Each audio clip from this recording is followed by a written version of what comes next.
Oke.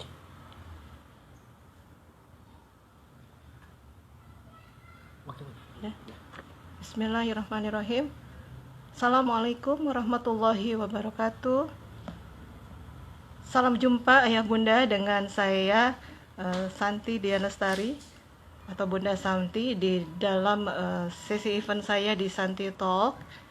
Salam kenal dengan saya untuk ayah bunda dan sahabat inklusi dimanapun berada. Di dalam sesi ini saya akan berbagi atau sharing dengan ayah bunda dan sahabat inklusi semua terkait dengan isu-isu pendidikan inklusi dan implementasinya. Sebelumnya mohon izin saya memperkenalkan diri. Saya adalah Santi Dianastari. Saya sebagai praktisi pendidikan inklusif. Saya juga sebagai psikolog di salah satu sekolah swasta di daerah Jawa Barat, yaitu di Sekolah Darussalam. Dan saya hari ini ingin berbagi mengenai salah satu tema yang terkait dengan kondisi pendidikan kita saat ini di masa pandemi. Dan Santi Sahabat Inklusi ini adalah sebuah wadah di mana nanti ayah bunda kita bisa sama-sama edukasi ya. Saya bisa memberikan edukasi, konsultasi terkait dengan pendidikan inklusi untuk anak-anak kita. Dan untuk kesempatan yang pertama ini, topik yang akan kita bahas adalah mengenai tantangan orang tua dalam pembelajaran daring bagi putra-putrinya yang berkebutuhan khusus.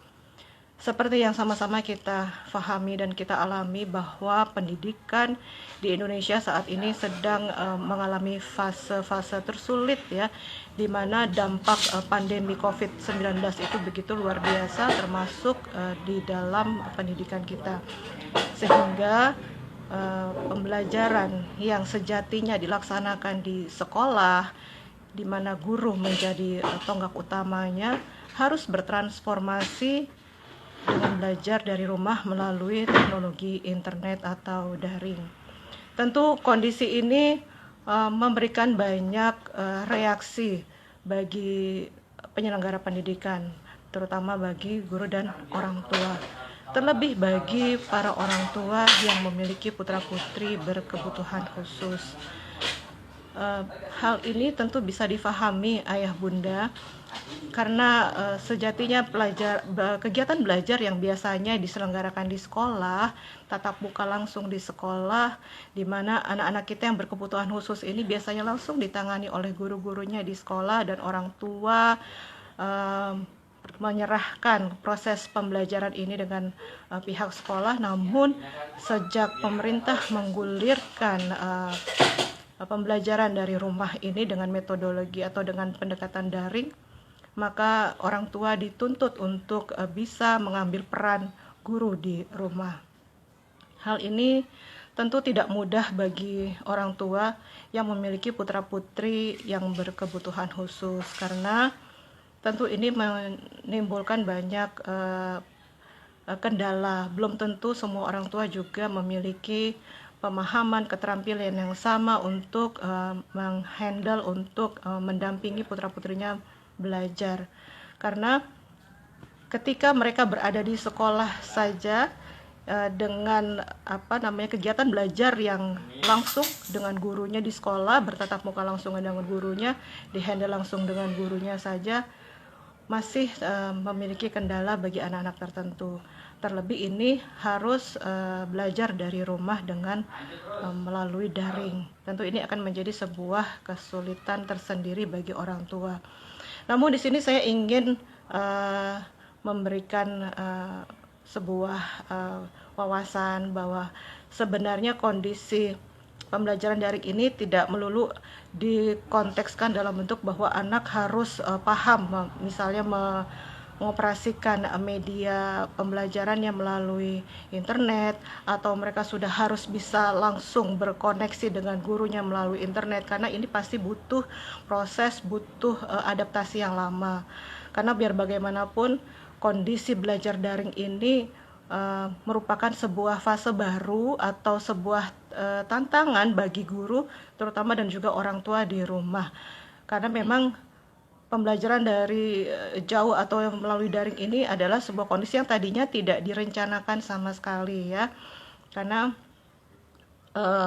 orang tua sudah terbiasa menyerahkan pendidikan atau kegiatan belajarnya di sekolah, sehingga kondisi belajar dari rumah ini butuh adaptasi dari kedua pihak, baik dari guru maupun dari orang tua. Lalu bagaimana mengatasi keadaan ini? Bagaimana orang tua agar bisa siap mendampingi putra-putrinya yang berkebutuhan khusus bisa belajar di rumah dengan baik?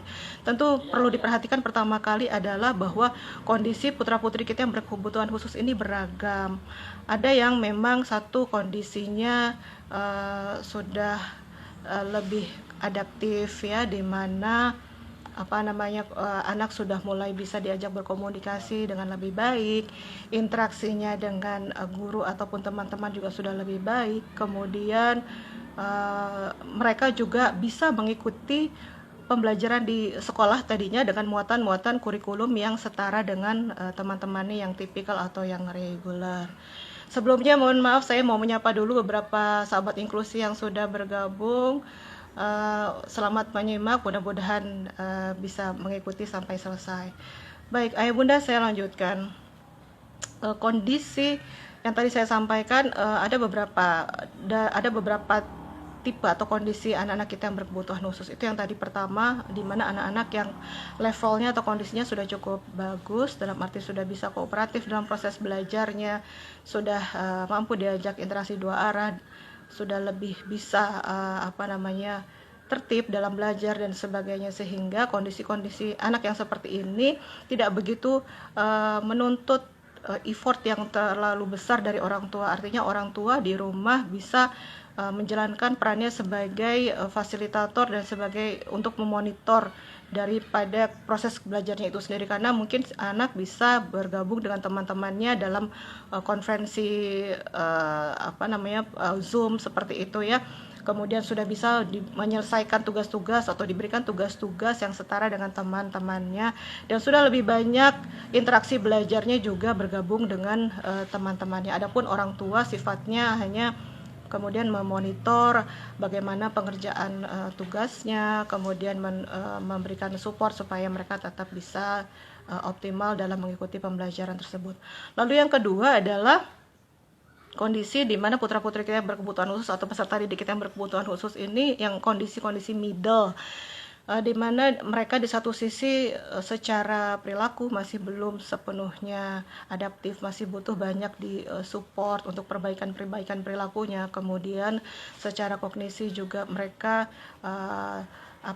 belum setara atau tidak sama dengan teman-temannya, sehingga butuh penyesuaian, modifikasi dalam muatan-muatan materi atau muatan-muatan belajarnya. Nah, untuk kondisi yang seperti ini tentu butuh effort yang lebih besar baik dari guru maupun dari orang tua, di mana guru perlu membuat penyesuaian materi untuk siswa tersebut sehingga bisa dikomunikasikan melalui orang tua, entah melalui video komunikasi, melalui media-media belajar elektronik, atau seperti misalnya mengirimkan video belajar dan sebagainya. Dan kemudian orang tua perlu mengambil peran sebagai guru di rumah untuk bisa mentransformasi ilmu atau keterampilan yang diberikan kepada siswa sebagai penyambung tangan dari peran guru di sekolah. Nah, yang terakhir ini adalah kondisi di mana putra-putri kita yang berkebutuhan khusus atau peserta didik kita yang berkebutuhan khusus ini, mereka dalam kondisi yang sangat individual, dalam arti mereka punya kekhasan yang luar biasa, sehingga baik dalam perilaku adaptifnya masih harus banyak dibantu sekali. Kemudian juga untuk muatan-muatan materi belajarnya juga sangat individu, sehingga tidak bisa betul-betul menyesuaikan dengan teman-temannya, tidak bisa sama dengan teman-temannya, sehingga yang kondisinya seperti ini betul-betul menuntut ekstra pendampingan baik dari orang tua khususnya di rumah, dan juga penyiapan materi bagi guru di sekolah. Lalu konteks daring yang dilakukan di sini adalah, kalau untuk yang anak-anak kita yang sudah mampu mengikuti kegiatan seperti itu, orang tua tetap bisa mengikut sertakan anak-anaknya untuk belajar secara daring dengan platform yang sudah disepakati di sekolah, misalnya dengan Zoom, dengan Google Meet, atau media-media lain yang sudah disiapkan oleh guru, sehingga anak sudah bisa dilatih atau diarahkan untuk belajar lebih mandiri. Nah, kemudian untuk anak-anak kita yang memang masih butuh bimbingan, tentu di sini kita orang tua harus aktif dalam membuka komunikasi dengan guru. Kuncinya adalah sebenarnya dalam pelaksanaan pembelajaran daring ini adalah guru harus kreatif, kemudian orang tua juga harus aktif, karena guru, orang tua, dan murid serta muatan kurikulum atau muatan materi ini menjadi sebuah elemen atau komposisi elemen yang saling bersinergi gitu. Jadi harus ada kolaborasi, karena kalau salah satu mata rantai ini tidak menunjang, maka pembelajaran dengan metode daring ini akan sulit terlaksana.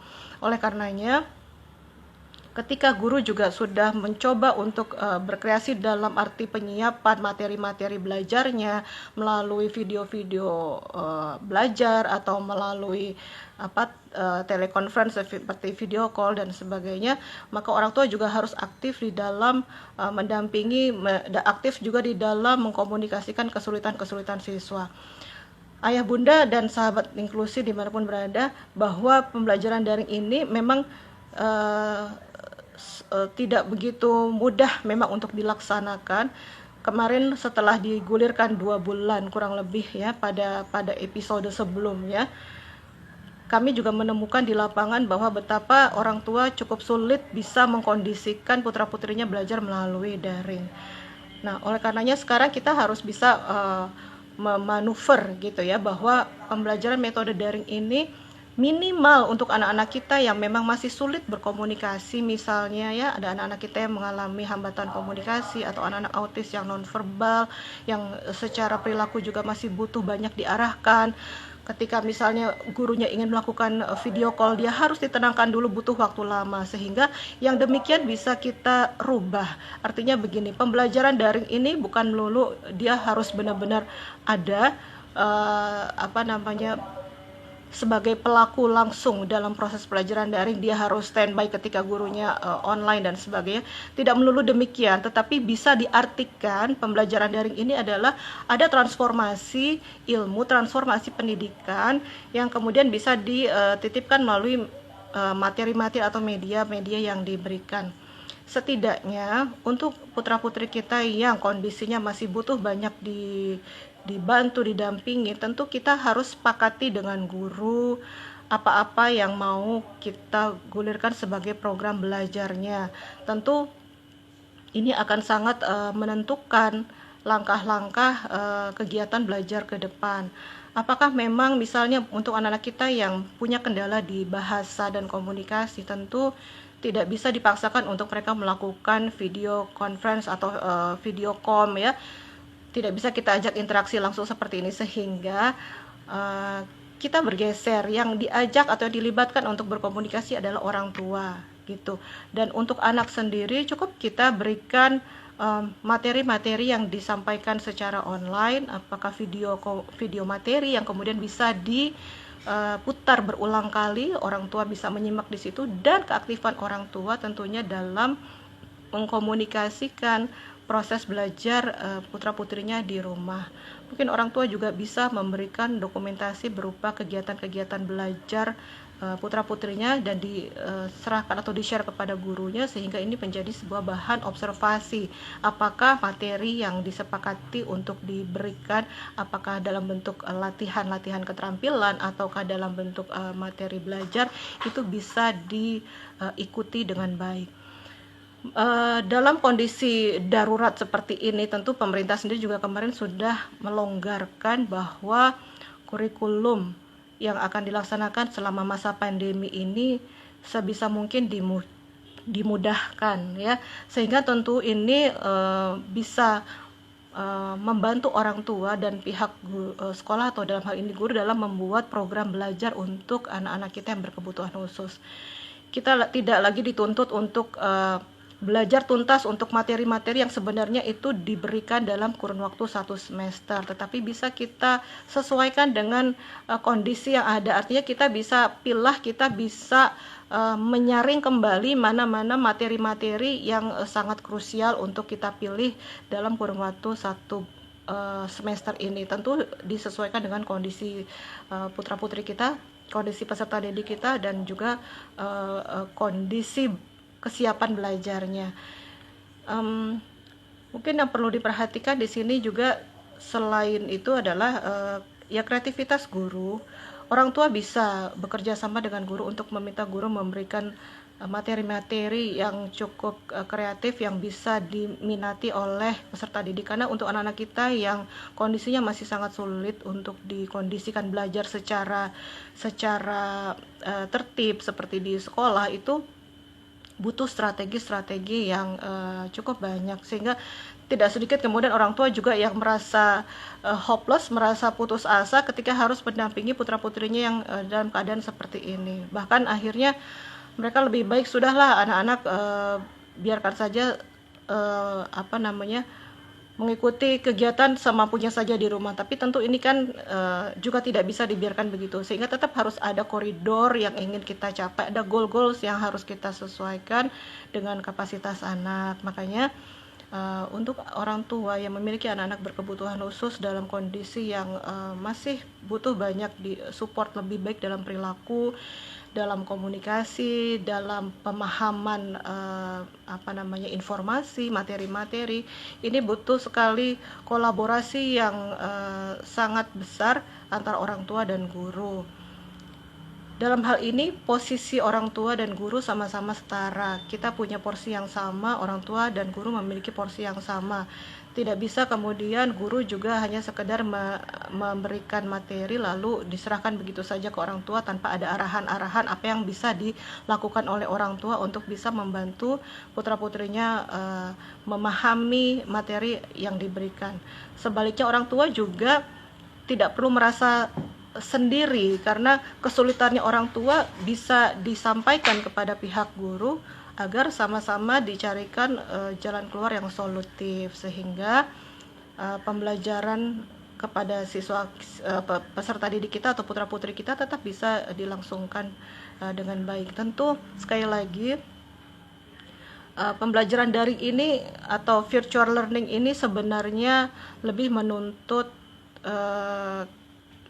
satu kemandirian anak dalam belajar gitu ya. Tetapi dengan kondisi anak-anak kita yang berkebutuhan khusus ini tentu ini tidak bisa di copy paste begitu saja, sehingga yang harus sama-sama siap itu adalah ya orang tua gitu. Sehingga di sini orang tua juga ada kemauan untuk mau belajar bagaimana bisa menjadi guru di rumah bagi putra-putrinya. Nah, mungkin nanti kita akan bahas mengenai hal itu di sesi yang lain, tetapi untuk hari ini yang perlu diperhatikan oleh orang tua dan sahabat inklusi semua adalah bahwa anak-anak kita yang berkebutuhan khusus ini sangat bisa dibantu dengan pembelajaran daring tadi, tentu dengan pemberian pembelajaran yang menarik caranya. Kemudian orang tua juga harus sabar sekali di dalam menghadapi anak-anaknya, di dalam mendampingi putra-putrinya untuk belajar. Kedua, belajar di sini dalam arti bukan melulu tuntutan-tuntutan akademik, tetapi juga bisa latihan-latihan atau keterampilan non akademik untuk adaptasi perilaku, untuk perbaikan perilaku juga bisa kita latihkan. Misalnya begini, untuk anak-anak kita yang belum bisa baca tulis, ya, belum kenal huruf, dia belum bisa bicara, tentu materinya kan sangat disesuaikan. Orang tua bisa ajarkan melalui flashcard atau lewat gambar-gambar yang kemudian nanti di videokan lalu dikirimkan ke guru, atau juga latihan keterampilan yang sudah disepakati, misalnya anak dilatih untuk makan mandiri di rumah gitu ya.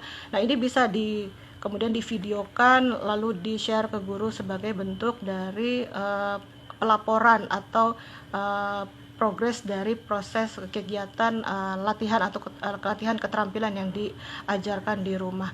Artinya dari ini atau media internet sendiri ini sebenarnya bukan sebagai media belajarnya saja, tetapi juga sebagai wadah komunikasi atau jalur komunikasi oleh orang tua dan guru.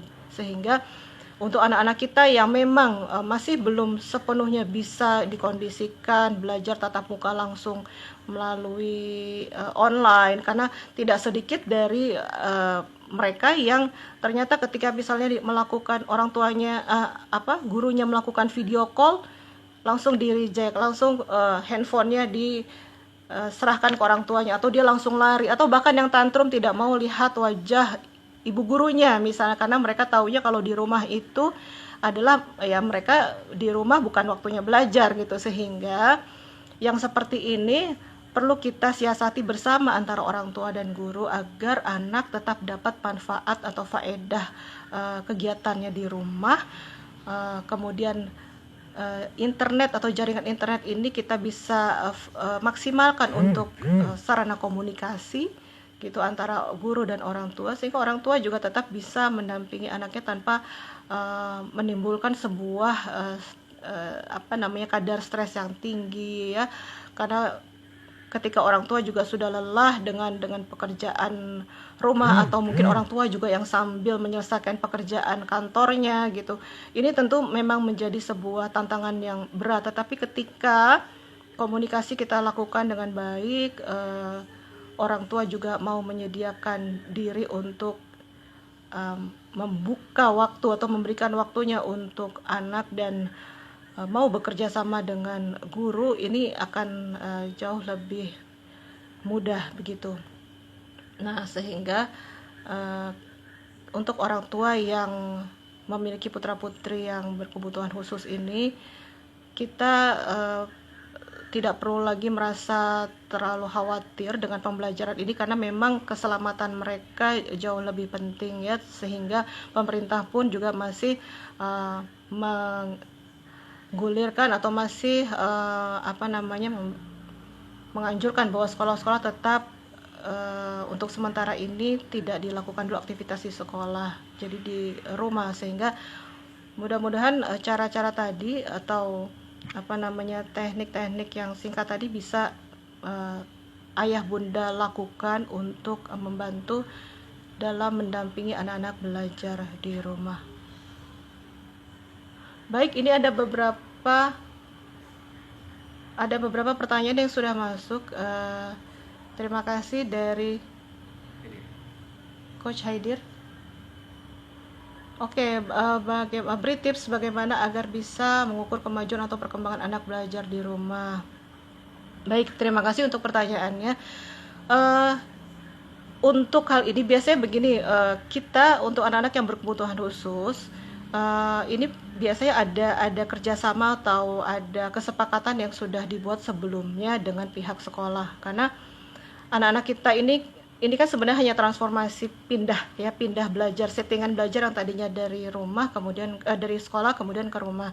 Jadi artinya ada program-program yang sudah disusun dan disepakati antara pihak orang tua dan guru.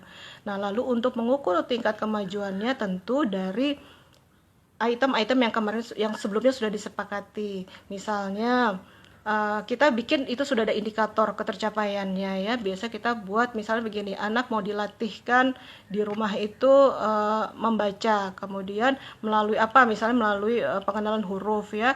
Tentu indikatornya misalnya dia punya indikator dia cukup mengenal A, I, U, E, O saja melalui flashcard atau nanti ada video-video yang diberikan oleh gurunya. Sehingga untuk mengevaluasi tingkat ketercapaiannya, kita akan kembalikan kepada indikator tersebut. Apakah ini sudah berhasil atau belum. Jadi masing-masing memiliki indikator ketercapaian yang berbeda. Jadi untuk keberhasilannya diukur dari indikator yang diberikan kepada masing-masing anak tadi, begitu. Tidak bisa diukur secara general. Jadi masing-masing memiliki targetnya, dan kemudian di situ yang akan diukur apakah sudah bisa mencapai atau belum. Kalau targetnya misalnya dia mencapai A, I, U, E, O tapi dia hanya bisa A saja atau I saja, berarti itu belum bisa berhasil. Kemudian ada lagi pertanyaan dari Oke, berikutnya ini ada ada komen juga. Ada komen juga dari peserta, dari teman-teman yang sudah bergabung di sini. Alhamdulillah, selama belajar di rumah anak saya bisa belajar dengan baik karena pihak guru cukup membantu, baik guru maupun pendamping wali kelas. Oke, terima kasih ya. Alhamdulillah ya, ini bagian dari proses belajar daring yang berhasil ya. Tentu keberhasilan ini tidak mudah dicapai kalau tidak ada kolaborasi yang baik antara orang tua dan guru. Makanya di sini yang betul-betul dibutuhkan adalah bagaimana kolaborasi ini benar-benar dimainkan. Karena tanpa adanya kolaborasi yang dibangun antara guru dan orang tua, ini tidak akan bisa berjalan. Orang tua juga tidak bisa kemudian menggaransikan diri bahwa saya siap kok, saya bisa menghandle sendiri. Itu tidak mungkin, karena biar bagaimanapun ada peran-peran guru yang tidak bisa digantikan oleh orang tua. Sehingga apa yang menjadi tanggung jawab guru dalam menyiapkan materi, dalam mentransformasikan materi, itu tetap harus dibutuhkan oleh orang tua. Nah, untuk mendapatkan hasil yang maksimal, tentu yang tadi saya sampaikan, kolaborasi yang harus dilakukan. Baik, berikutnya mungkin yang ingin saya sampaikan tadi, selain tolak ukur dari keberhasilan itu sendiri, tentu faktor-faktor seperti orang tua dan guru yang aktif, guru yang kreatif, ini juga menjadi penentu dari keberhasilan perkembangan proses belajar daring itu sendiri ya. Memang kendala-kendala seperti misalnya keterbatasan media, keterbatasan alat seperti handphone atau laptop ya, ini menjadi alasan-alasan atau kendala klise, tetapi inilah yang dihadapi, sehingga ketika ini yang terjadi, maka metode-metode daring ini bisa diselesaikan secara sepakat oleh pihak sekolah. Misalnya apakah ada konsekuensi atau ada kesepakatan sebagai solusi guru berkunjung ke rumah, atau ada sepekan sekali siswa yang dihadirkan ke sekolah ya untuk membantu proses kegiatan belajar sehingga tidak terhenti. Baik ayah bunda dan sahabat inklusi, sebagai sesi perkenalan ini, saya juga ingin mengundang ayah bunda untuk 5 orang ya. Saya ingin memberikan free konsultasi untuk 5 orang dari ayah bunda. Nanti kita akan komunikasikan di DM ya, siapa yang cepat melakukan atau memberikan DM-nya ke saya atau menyampaikan minatnya ke saya, nanti kita akan atur waktunya setelah kita dapat 5 orang ya. Ini free konsultasi, nanti mungkin kita akan lakukan via telepon untuk konsultasinya. Dan insya Allah nanti dalam event-event selanjutnya kita bisa lakukan diskusi dengan materi-materi yang lain. Kemudian ayah bunda juga mungkin nanti bisa tanya jawab ya, secara mungkin bisa lewat DM atau lewat WA dan lain-lain ya, untuk hal-hal praktis gitu. Mungkin nanti kita bisa coba bantu. Kemudian ini ada lagi yang menyapa, sistem belajar seperti apakah buat anak ABK apabila untuk masa COVID saat ini tidak dimungkinkan belajar di sekolah, sedangkan media belajar anak ABK melalui Zoom kami rasa tidak berjalan dengan efektif. Ya, ini tadi yang saya sudah singgung. Terima kasih ayah bunda yang sudah mengirimkan pertanyaannya. Jadi begini, ada kondisi anak-anak kita yang ABK ini yang memang tidak bisa dipaksakan untuk mengikuti pembelajaran telekonferensi seperti itu, sehingga kondisi yang paling mungkin atau media atau teknik belajar yang paling mungkin dilakukan adalah tetap orang tua, guru memberikan materi-materinya secara online, entah dalam bentuk video materi, kemudian video materi atau video call kalau memungkinkan. Sisanya orang tua yang akan banyak berinteraksi dengan guru untuk sama-sama mendiskusikan untuk membantu mengarahkan. Jadi begini, bisa jadi nanti ada keputusan misalnya atau ada kesepakatan mungkin guru sepekan sekali datang ke rumah ya untuk mengecek proses belajar siswa gitu ya, tentu dengan syarat-syarat protokol kesehatan yang diperhatikan sehingga anak-anak kita bisa tetap terlayani kegiatan belajarnya begitu. Tadi saya juga sudah singgung bahwa anak-anak kita yang kondisinya seperti ini memang harus membutuhkan keaktifan dari orang tua untuk berkomunikasi dengan guru. Baik Ayah Bunda, mohon maaf karena waktu kita hampir selesai untuk penutup sesi kita kali ini.